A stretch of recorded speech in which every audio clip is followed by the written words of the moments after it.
कांवड़ यात्रा name plate मुद्दे को लेकर भाजपा सांसद सुधांशु त्रिवेदी, दिग्विजय सिंह और एसटी हसन के बयानों पर भड़क उठे।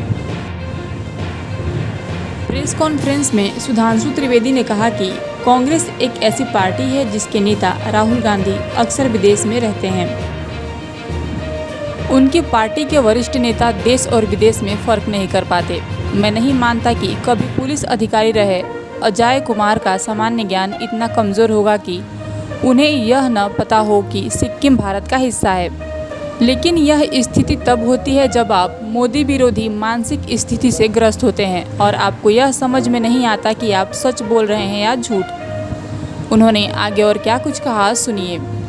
कांग्रेस एक ऐसी पार्टी है जिसके नेता राहुल गांधी जी यदा कदा और हर पार्लियामेंट के सत्र के बाद सदा सर्वदा विदेश में रहते हैं और उनकी पार्टी के वरिष्ठ नेता देश और विदेश के बीच में पहचान ही नहीं कर पा रहे। मैं ये नहीं मानता कि अजय कुमार जी, जो कि एक पुलिस अधिकारी भी रहे, उनका सामान्य ज्ञान इतना कम होगा कि उन्हें यह न पता हो कि सिक्किम भारत का हिस्सा है। परंतु यह दुर्दशा तब होती है जब आप मोदी विरोध के मनोरोग से इस कदर ग्रस्त हो जाएं कि आपको इस बात का आभास ही नहीं होता है कि आप सत्य बोल रहे हैं या असत्य बोल रहे हैं। तो ये बहुत दुख की बात है कि आज प्रधानमंत्री नरेंद्र मोदी जी के प्रति विद्वेष में भरी हुई कांग्रेस की आंखों पर ऐसी पट्टी चढ़ी हुई है कि वो राष्ट्र हित को तो बलि दे ही रही है, अब राष्ट्र के मानचित्र को भी बलि देने के लिए साफ उद्यत दिखाई पड़े। और मुझे इस पे और आश्चर्य इसलिए हुआ कि कांग्रेस पार्टी ये भी भूल गई कि सिक्किम का भारत में विलय इंदिरा जी के समय में हुआ था, वो भी उसी इमरजेंसी के कालखंड में, जिसके बारे में अभी कितना ज्ञान देते हुए तमाम ट्वीट बयान और कांग्रेस के लोग दे रहे थे और उन्हें यही नहीं पता।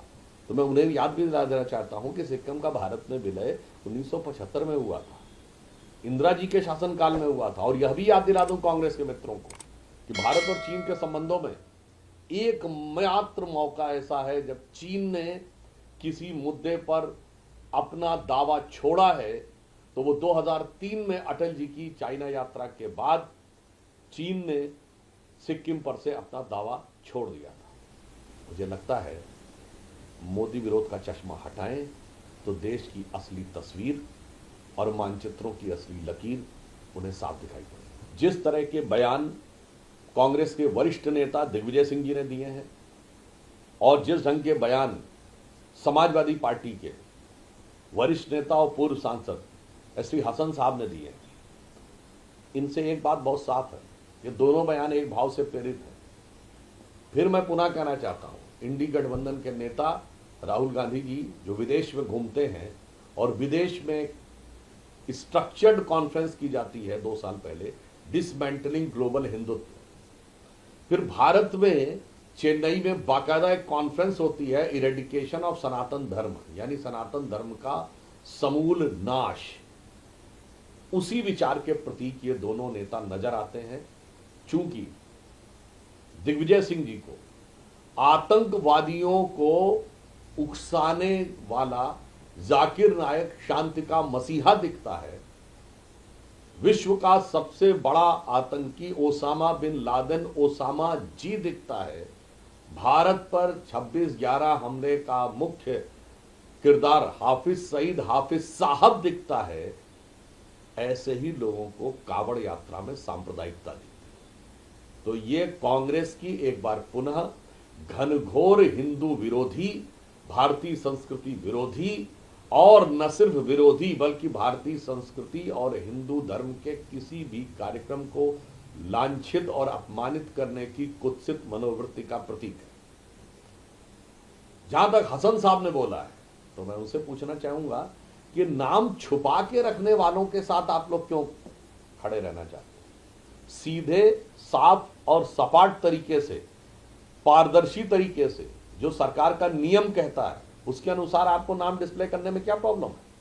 और उन्होंने एक बयान में अपने एक और बात कही कि साहब इस बात की जांच, अगर कोई नेम प्लेट लगाए या नहीं, इसकी जांच तो होनी चाहिए, सरकार के द्वारा होना चाहिए। तो मैं पूछना चाहता हूं, मुस्लिम धार्मिक भावनाओं की कदर करने के लिए हलाल सर्टिफिकेट होता है, क्योंकि हलाल में यह है कि वो हलाल करने वाला भी मुस्लिम होना चाहिए। गैर मुस्लिम ने छुआ है तो इस्लामिक मान्यता के अनुसार वह अपवित्र हो जाता है, वो पवित्र नहीं है। क्या उसका सर्टिफिकेट सरकार देती है? मैं कांग्रेस और सपा दोनों से पूछना चाहता हूं। उसका सर्टिफिकेट तो आपने जमीयत उलेमाए हिंद और जैसी कई संस्थाओं को दे रखा है। तो मैं पुनः कहना चाहता हूं, हिंदू धर्म को नष्ट करने, उसको लांछित और अपमानित करने वाले ये वही लोग हैं जिनके लिए हलाल का जमाल तो सबसे ऊपर है, और यहां पर अगर केवल नेम प्लेट को सामने रख लिया जाए तो ये कह सकता हूं कि हिंदू धर्म की मान्यताओं को हलाल करना और उधर हलाल का जमाल ऊपर करना, ये इनकी राजनीति का कमाल है। मगर मैं आश्वस्त हूं कि देश और प्रदेश की जनता अब इस दोहरे रवैये, इस दो मुखे चरित्र को भली भांति समझ चुकी है और वो इन सारे नेताओं को समुचित प्रत्युत्तर